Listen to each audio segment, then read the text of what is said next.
好，大家好，欢迎来到这一期超级豪华版的越聊越新知。然后今天我们的演播室请到了大咖，就是我们哔哩哔哩顶流国创《凡人修仙传》的导演王玉仁老师，欢迎王导。大家好，大家好。首先王导我们都知道啊，大家都非常期待一个时间，就是6月13号，因为《凡人修仙传》最新一季的第5季《木兰之战》就要和大家见面了。其实作为一个52集的年番，大家在这个第一期是可以看到2集的，对不对？对，我们是会在6月13号为大家带来2集。我在做这个功课的时候，我有一个特别深的感触，就是我们《凡人修仙传》的粉丝已经在网上把那个 PV 进行了逐帧的解读和分析。你们作为创作者，我相信你们肯定会忍不住看大家的讨论。所以我的第一个问题想问一问，你是怎么样去看大家对于最新一季的讨论？我们究竟可以期待第5季有什么新的东西？是，其实我们平时都关注大家的讨论。还有包括就是道友们对于这一季的期待，其实在上一季最后一期之后吧，那个评论里面就充满了对于下一季的展望。然后包括在停更期间吧，其实也有一些道友去用 AI 啊、二创啊这样的方式，然后去表现出他们对于这段剧情的一个设想。其实就是大家很多人都在问说，因为修仙界的大战嘛，其实可能以前的作品之中也没有什么呈现的机会，那大家都会比较关注的是说我们到底能做多少人啊，然后会有多少不同的门派，有不同的这种战争的方式什么的。其实这些我们也是在这一季之中着重的去思考和去呈现的啊。就大家都知道是大场面，对，就是会大到什么程度，就是大家去浮想联翩的了。是的，是的，这个也是我们这一季的重点。其实我们知道第4季重返天南是1月份完结的，对，从6月份到1月份其实是过了5个月的时间。是，我们也很好奇这5个月你们闭关究竟闭关了啥？就是你们在利用这5个月有没有真的是做了一些修炼和升级，让你们更强了？其实也不止5个月了。我们在去年的10月份，我们其实就已经进入到这一季的创作。当然，因为这个所有的作品都是剧本先行，设定先行。那我们的这个对于这一季，其实它最大的难点，一方面是整个这种仙界大战的这样的一个命题，这是一个非常宏大的命题。然后呢，你要解决的是不光是怎么打，还要解决一个为什么打什么的问题。对，这个其实我觉得很多喜欢凡人的观众们也是对我们提出了期待，就是说希望不只呈现一个场面，而且更要呈现这个背后的对于这个天南大陆的大势的这个推演，然后对于各方势力的诉求和他们的那种整个这个大战的因果的一些推演吧。那这些其实也是我们这一季之中非常重点去做的、去呈现的。那么过去的这5个月呢，其实我们从动捕拍摄，然后到每一个阶段的制作，然后到我们就是刚刚完成了差不多前10集的混录吧，其实都是在打磨这些观众们最期待的点。因为整个这一季的资产量，也就是说我们其实呈现的人数，还有包括场景，包括我们的各种各样的法宝和零售的这个数量，其实都是全系列之最。确实我们在那个前期筹备的过程之中花了很多的时间去做这些基础的工作啊。我们等到播出的时候吧，大家应该能看到我们到底在这几个月里面都忙了些什么。对，看到大家修炼的成果了。其实我的理解就是，我们看到的一个宏大的世界，其实背后是由你们团队去把一个非常精密的地图一块一块的给拼起来的。它其实这个工作量是比我们光是看到这个炫酷的东西要大很多的。是，画面上的呈现的其实是经过筛选之后的结果。但是背后我们要去呈现一个完整世界，那我们就要去设计它的每一个建造这个世界的模块啊。那么这个其实是花很多时间去完成的。是的，其实细细想来，从2020年《凡人修仙传》最先跟我们见面到现在已经过了6年的时间了。我特别想了解，就是你们是如何去维护这个 IP 的生命力的？因为我们知道有的IP 是一开始打得响，但是后来慢慢大家的情绪热情会耗散掉。那有一些 IP 可能它没有办法做到这么高强度的陪伴。那么你们到现在为止总结出来最有价值的经验是什么？其实因为我的身份除了导演之外，我还是编剧，然后也是整个这个 IP 的相当于构思和运营、展现世界观吧，承担了很多这样的一些职责。其实我做这几年的内容策划的角度来去看的话，可能最好用的点是反而是一些比较传统的手法，比如说我们常说的这种大时代小人物，然后比如说这种用现实主义的方法去做人物的结构，然后就这些东西其实恰恰是我觉得现在目前凡人在过去这几年之所以得到大家的认可的一个很重要的原因，就是很多动画大家一说起来可能第一时间想到的是燃爽炸裂，然后如何的热血，是吧？当然这些东西是也是很重要的，但是呢，其实凡人我们一方面是有这些东西，然后另一方面，其实我们希望给到大家的是一个人物的这种成长和陪伴，然后同时也能够通过这个人物的视角去看世界，然后呢是在这个世界观和他的价值观上面有所强调和引导，而这些其实恰恰是来源于现实主义创作的一些手段，给大家看到的是一个不光是在看别人的故事的感觉，可能也在看别人的故事的过程之中找到了一些自己在人生之中的一些契合点。是的，就是凡人修仙，我们是一些凡人在看，然后看的又是一个非常奇幻的修仙世界。其实这就是一个对比词，也像是一个镜子一样，在映照着我们每个人的内心。没错，刚才您讲到了木兰之战啊，下面我们就可以详细的来聊一聊，因为其实大家都特别的期待，我觉得大家的这种期待可能也是你们的一种压力，因为大家都知道木兰之战是整个人界篇的最高潮，在这里面我们会经历一个非常大规模的修仙战争，然后场面一定会非常的燃，就把大家期待的这个阈值拉得非常高。在这个剧本的创作上，会不会尝试一些新的方法，让大家看到一个不一样的新的一季？之前的几季呢，我们一直围绕的是韩立作为主人公他的一个视角去呈现所有的这个剧情，相当于他作为主线，然后同时呢他去串联起了整个世界上发生的各种各样的大事，然后以他的视角，其实有的时候是小人物，有的时候是中间分子，有的时候是受害者，然后他去串联起所有世界上发生的这些事件。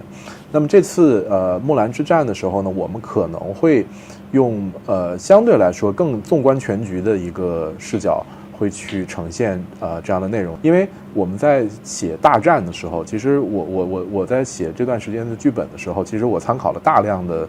历史的这种记录，包括人类真实经历过的真实的，对，从伯罗奔尼撒战记，然后到克劳塞维茨的著作，然后到孙子兵法，然后到我们历史上的很多著名的战例，不管是这种就是写实的这种战例，还是这种经过了文学加工和呈现的这些战役，其实我们其实参考了很多。因为很多时候我们看战役也好，看大战也好，看的不只是战争当天发生了什么，其实战争之前它的整个基于那个战场的那个设置，基于每一派势力的呈现，然后他们每一个参加战争的人，他们在这个战争之中他们的诉求，其实这些是好看的。这个也是属于就是说我们凡人一贯以来的这种创作方式，就是说我们不光写事儿，我们也写人。那这个过程之中，可能比如说在最终的那场这个边界大战之前，我们有大量的铺垫。你比如说为什么会有这场战争？然后战争之前，就是天南的这些人，他们是一盘散沙的状态，然后他们还自己之间还互相有这种攻伐。那他们面对这种统一的外来的这种这个压力的时候，他们是怎么样去凝合在一起的？在这个过程之中，这里面的一些关键人物发挥了什么样的作用？然后这场战争打起来之后，也不是一蹴而就的，过程延续了很久时间。然后这里面有前哨战，然后有遭遇战，然后有伏击战，然后有阻击战，然后乃至到最后的大决战。大决战背后还有这种对于敌后的侵扰，还有比如说大决战之中又发生了什么样的突发事件，然后在这个突发事件过程之中，各门派各势力各个这种重点人物他们又起到了什么样的作用，而这些作用背后他们的逻辑乃至于这些决定的成因又是什么，就是其实你把它全都分析起来的话，最后会发现它是一个非常绚丽的一个画卷。然后乃至于这场战争之后是怎么样善后的，各方势力的这种战后的总结，然后这种对于英雄的哀悼，然后对于这个战争之中的一些叛徒啊，或者说对于一些这种事后的清算是吧，等等，这些其实都是整个这场战役背后的东西，也蛮有意思的。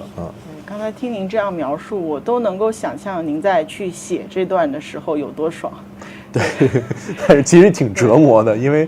要素过多，然后又不想让在这个过程之中韩立沦为一个就是无足轻重的角色。对，所以呢，尤其是在这场战役里面，其实它起到的作用，从一开始是一个比较旁观者，然后加上一个只是为了获得自己想要的一项宝物，然后就是不得已参战的过程，到最后他承担起了一个战场一个中枢的一个作用。其实在这个过程之中，他也获得了非常多的感悟乃至于成长。他在这个过程之中，他从不选边站到选边站，然后到全情投入，然后乃至于最后这个真的是毫无保留的去帮助自己的这方势力赢得了这场战争。其实这个也是一个非常有意思的过程。是的，你刚才讲到了主角的成长，这个是其实我们特别期待的一点，因为哪怕不是我们凡人的粉丝，我们就是普通路人，我相信大家都听过韩跑跑的大名，对，就可以说是韩立这个人设当中非常稳定的那个内容。但是就像您刚才讲的，在这个木兰之战当中，他的这个人设会产生一个很大的变化，并且他整个人会有一个非常大的成长。他另一方面，其实我觉得在他人物底色当中，那些和我们凡人很接近的那种，比如说隐忍啊、务实啊，还有就是很谨慎的这一点，我相信也会在这个里面一方面有所保留，一方面也有所转换。因为其实就是大家可能现在说的比较宽泛的一句话，就是所谓就是能力越大责任越大嘛，就是这个点其实在韩立身上也是有一个很好的映照的。因为在上一次他参加的几次大战之中吧，其实不管是乱星海的这个妖族和人族的这个大战，还是逆星盟之战，还是在更早之前的就是天南的这个魔道六宗入侵虚国的这个战争，其实他都是属于相对偏人微言轻无足轻重的一个角色。他想的更多的是如何在这种战争的浪潮之中能够活下来，并且就是积攒势力，然后积攒实力吧，然后未来能够走得更远。那么这个是他以前，但是他不是没有态度的，他不是说我只是一走了之，或者说我完全对这个事情没有态度。我其实最欣赏他的一点就是他总是把他应该做的事做好做完之后然后跑。是，就是他在他自己力所能及的范畴之内，能够帮的人，能够救的人，能够杀的坏人，他是绝对不会放过的。对，然后包括就是在这个所谓的明哲保身的背后，实际上不是冰冷的算计，而是保存实力，等待未来东山再起。现在比较常讲的一个战略用语叫 long game， 就是它是一个 long game， 它是一个韬光养晦和打长线的一个选手。对，我觉得这是我们凡人比较舒服的一种状态，就是既无愧于心，同时又韬光养晦，然后未来有一天还能未来可期，说得对。然后这次在木兰之战之中，其实他的这个状态就更加明显。那么当他成为就是执旗者之一的时候，那可能他的选择就有了更多的底气去做一些选择，然后承担一些责任，然后包括去做一些以往他可能没有办法去完成的事项。那比如说他去硬抗这个就是木兰的这个就是这个第4个神师，或者说他那个使用了这个化胶的秘术，然后去这个相当于帮助天南去化解这个圣秦带来的威胁等等，就是这些其实都是他主动去承担了一些战场的中枢的作用。而这个东西的背后实际上是什么呢？实际上是一个，我觉得从一个根本上，他对于天南的，尤其是天道盟他自己新带来的这个身份的一种认同感。也就是说，我现在有实力了，那我一定要去承担我该承担的东西。那可能这里边有7分还是有所回报的，那剩下3分可能是不一定有现实的意义的回报，但是我已经在这个位置上了，我也过程之中也受了那么多人的帮助和照顾，那我要给大家有所反馈啊。就这个其实是他人性底色里边这种比较温暖和热血的部分啊。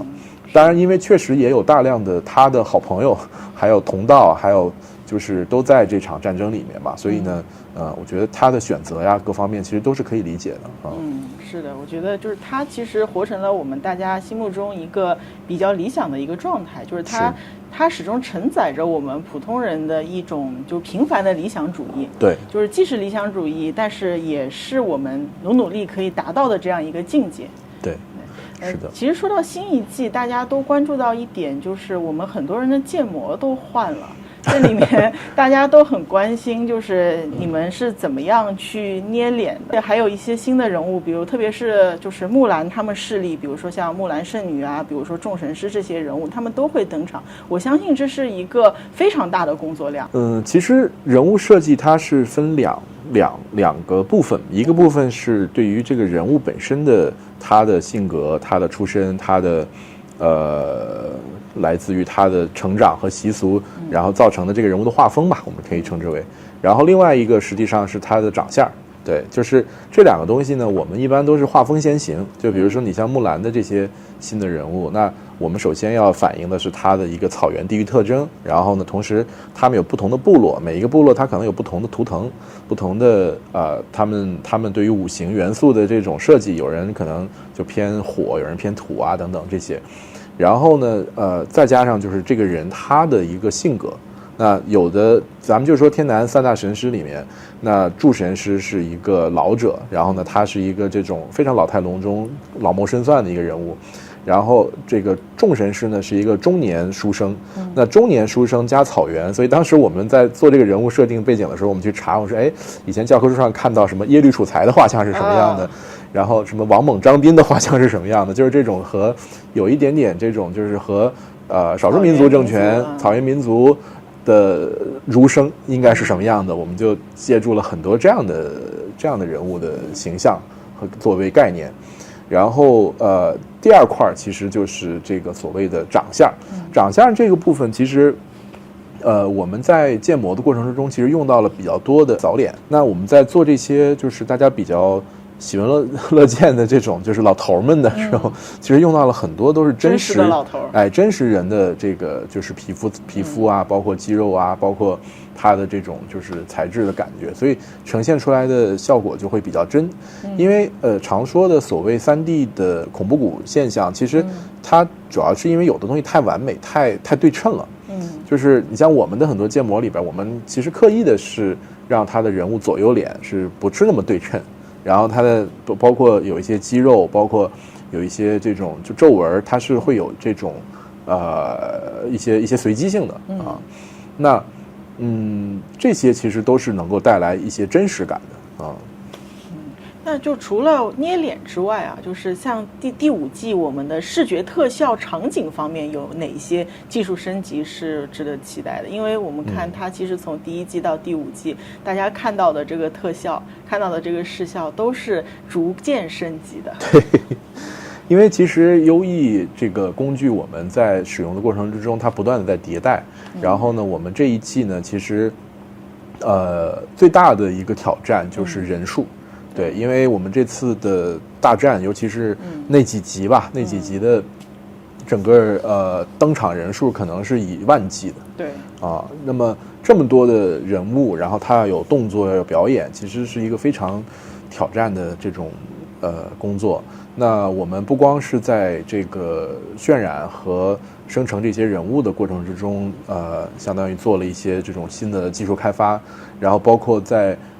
很真实的这种就是光效啊，然后包括这种全局的光线追踪系统啊什么这方面，其实都用到了最新的这些技术，然后效果我们自己看了之后觉得还是蛮厉害的，当然确实也是很费显卡就是了。其实我刚才就想说，它的这个耗材就是不老少了，而且非常多，而且就是其实它的成本也会增加。是这一季的成本基本上是上一季的，有一个至少30%以上的这种消耗吧。就你们会不会有降本的压力？我们还好，因为我觉得有机会去做这样的一个作品，尤其是做了5季了，然后到现在，然后呢，基本上进入到一个大家都对你有期待的时候，我觉得那就真的是不要有任何保留的去放手一搏的状态。所以我们整个制作组都是这样的一个心态，对。除了这个技术上的一些挑战，其实我觉得还有一个挺大的挑战，就是我们的美术。特别是我觉得迭代到2026年啊，我们的粉丝、我们的观众其实都是吃过、见过很多的，包括这个修仙的场景，所以这其实会给你们造成一定的压力。我觉得就是怎么样这个设计的有美感、有水平，还要有新意，让大家依然能够看了眼前一亮，同时能够保持我们的这样一个品质。那我们在第5季的美术上做了哪些功夫呢？美术上面，其实在场景上，我们基本上还是沿用了之前这种就是偏写实的风格啊。但是呢，因为毕竟你越到后面这种所谓的修仙文明的这种呈现的这个面也就更多。那除了这个就是一些比如说大型的建筑啊，然后一些这种比较奇诡的地貌之外，那我们也在里面做了很多人文的这种设计。你像这种就是把中国古典的这种亭台楼阁、水榭，然后这种就是飞檐斗拱这样的建筑元素，一方面是我们继续会应用在片中之外，然后我们又借鉴了非常多的就是大家看到的这些就是世界上面的真实的地理环境和地貌，然后会在里面去做各种各样的编排和设计。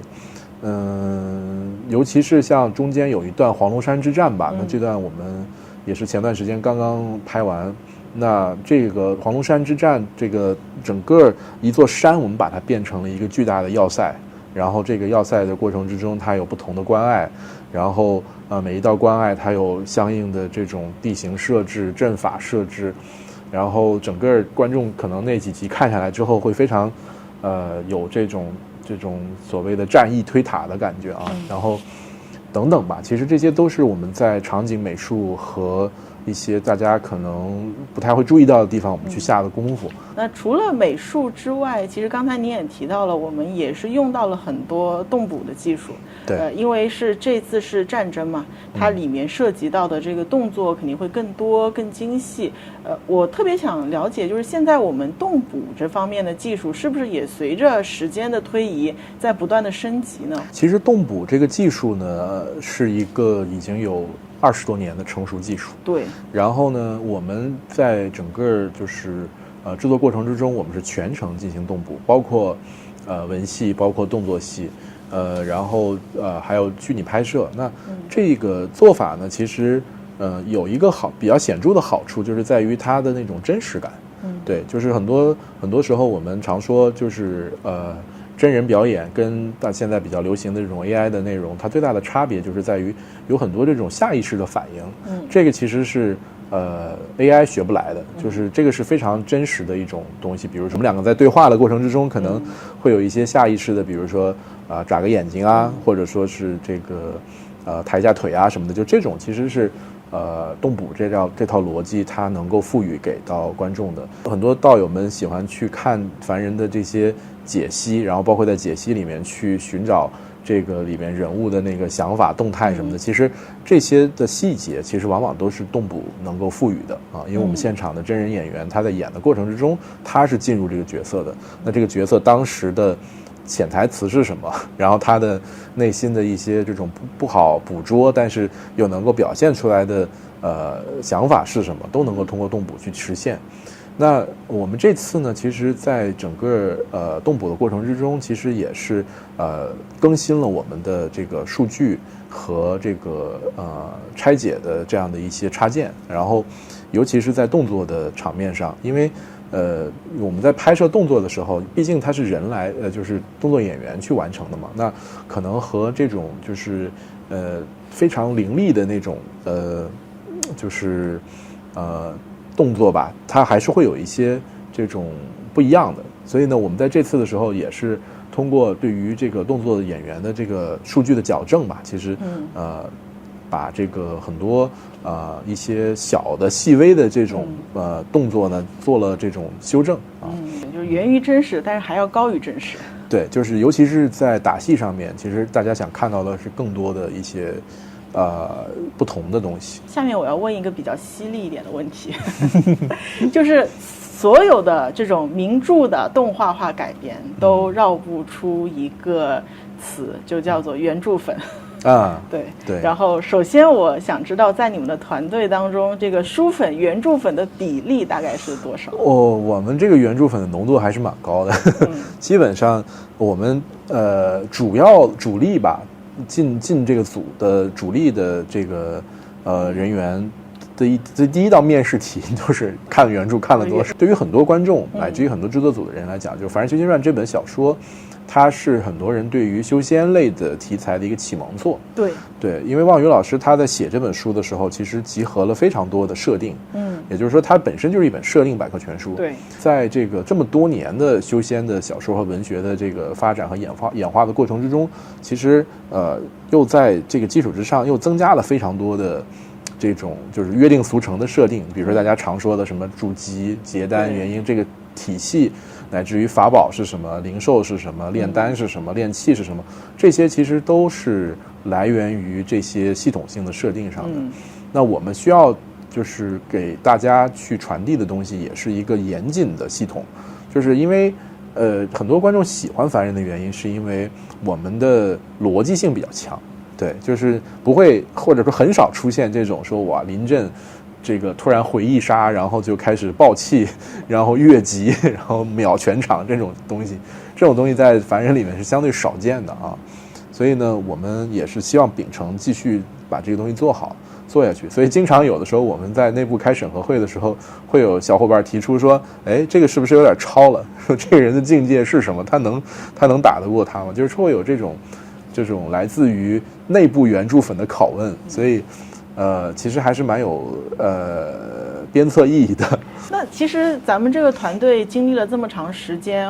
据我了解，咱们内部还是很稳定的，基本上就是这个团队一直做下去。那这其实是一个特别好的事儿，也是我们这些动漫迷道友们会非常喜闻乐见的，因为大家会觉得非常的稳定嘛，对，看到的风格也会特别的稳定。但是对于你们来说，怎么样去保持这种创作的激情，而不是最后沦为了反正年番嘛，我每年都要去做，按部就班的往前做就行了。是，我觉得这个其实是一个很难解的课题，因为我们的制作过程其实是非常的单调和繁重的，因为做动画嘛，它和真人剧最大的差别就是动画我们基本上每一个镜头我们要做5遍，就是这个分镜一遍，动捕一遍，然后 layout 一遍，动画一遍，然后这个特效还有一遍，就是你同样一幅画你画了5遍的时候，其实你对它的新鲜感什么的早就没有了。所以在这样枯燥的一个就是重复性的过程之中，其实怎么样能够去让大家继续保有这种创作的新鲜感，我觉得很多的一个点其实是来自于就是说观众对我们的认可和反馈吧。就是说他觉得哎你这个做得好，甚至你的一些改编，你的一些对于视觉的设计，大家觉得哎这个好，那我们后边我们就敢玩更狠的，就是最后是一个大家相辅相成的一个过程，就是我们在场上演的越带劲，观众鼓掌的声音越高，然后我们就演得更带劲。对，努力创造一种正反馈。努力创造正反馈，当然也是会有一些疲劳感。所以为什么我们其实每次在这种比较重点的季的时候，我们都会跟大家说，我们可能要断更几个月，因为确实如果每周这样日复一日去做的话，其实我们的很快我们的倒不是热情吧，而是我们的点子会被掏空。所以过程之中我们需要一些时间我们也要去重新的补充水分，对，去看大量的作品，然后去取材，然后包括就是经历人生吧，对，就是这些其实都很重要。那其实最后我想就这一部分总结下来，我特别想请您来总结一下凡人这个词，因为其实刚才我们聊了很多，都是围绕着这个作品的一个很有魅力的一个点，就是它虽然是修仙，但它是接地气的，它是背后是有我们这个宏大的这样一个历史文化，同时也是我们每一个普通人的内心相互映照的。你是希望通过这样一部动画作品向大家传达一个什么样的价值观？你们想传达的那种理想中的凡人是什么样的？其实凡人这个词我觉得是一个特别中国的词，就是它代表了就是这种5000年文化这个积淀下来的东西，它其实有很多层面。比如说第一就是说不去抢风头，然后默默的脚踏实地做自己的事情，然后同时是一种长期主义的体现，然后还是一种就是最基本的良善和道德观，朴素的道德价值观，这个也是凡人。就是所以其实它承载了非常多的这种就是朴素的东西。然后同时呢，因为其实现在很多新的凡人的观众，因为我们这一代可能你像可能80后70后是看小说的时候，然后呢现在的很多比如说00后的朋友，他是看着动画他入的坑。那其实这里边也有一些代际对于凡人这个词的理解的不同。那现在的小孩可能他会有更多元化的一些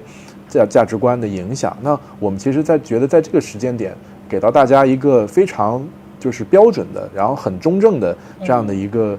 中式的这种就是人文的情绪和价值观，是一个非常重要的事情。就是很多观众说为什么看当时韩立结英的时候，然后会有非常强的这种共鸣和这种感觉，其实它就是所谓中国这些年的写照，也是大家的人生的写照。就是努力会有回报，然后机遇不是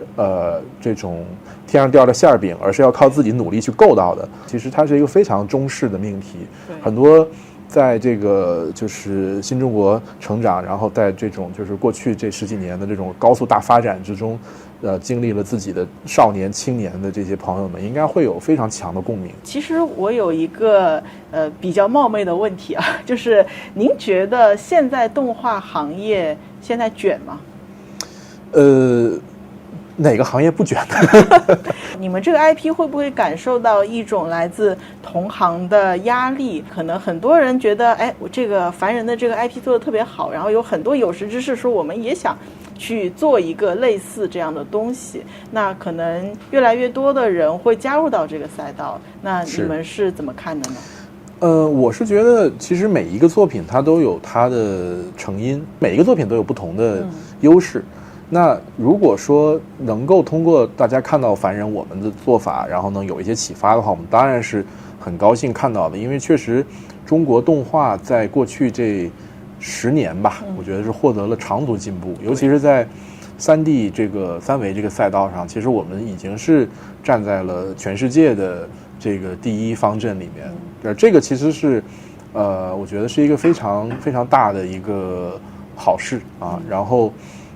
我们也希望这个行业能够涌现更多好的作品。至于是不是凡人这个赛道，是不是凡人这个类型，其实我觉得就可以百花齐放一些。对，因为长篇难做，对，长篇难做，然后呢改编也难做。但是相应的，你说短篇和原创就不难做吗？其实每一个作品都有它自己背后的难点。我们也不敢给大家提什么所谓的方法论和建议吧，其实更多的是说，更多的人投入到动画事业里啊，因为我们这个团队有一个特点是，里面有很多我们的团队的人其实都不是动画行业出身的，都是比如说真人影视啊、广告啊，乃至于游戏这些行业会到动画行业里来的。那其实也给这个原本的动画的这个行业里面，其实带来了很多新的思维和想法。当然，相应的可能动画行业的一些原本动画行业的从业人，现在这些年也都逐渐渗透到了影视啊、游戏啊这些领域里去。我觉得整体来讲的话，我们看到的是这一代就是中国的 ACG 作品或者说文娱作品的一个整体的审美和思想意识境界的提升。我觉得这个是一个特别好的事情。是的，就是作为老一辈的动画迷啊，就其实我是有一种感触，就是我们这一代人其实对于中国动画，它更多的是有一种使命感和责任感在的。因为特别是像您这样的，你们肯定也经历过中国动画很艰难的时候，然后所以说看到现在百花齐放，然后是一个比较好的时代，其实大家更多的是一种是大家与有荣焉，是一个战友的那样一个感觉。就跟其实那个工业化的进程是一样的，就是中国的这些文娱产业也在经历着工业化的过程，然后从一开始的可能在国际上面都是一种便宜的代工商的这种角色，到逐渐现在我们的内容也可以输出海外，然后也可以获得非常多的这个认可。其实这个就是一种行业的进步。其实动漫产业的这样一个繁荣啊，就是给我们一种我运即国运的感觉。对，这个真的是非常明显，真的是非常明显。我们在一些那个海外的航线上面，飞机上面都能看到国漫了。就是这个其实是以前不敢想象的东西。以前你可能说啊，我能看到什么蜘蛛侠什么的，但是现在一看，哎，居然能看到凡人了，能看到其他的作品了。其实这个冲击力还是蛮大的。对，而且令我们很惊喜的是，我们看到有大把的海外道友跟我们一起休闲。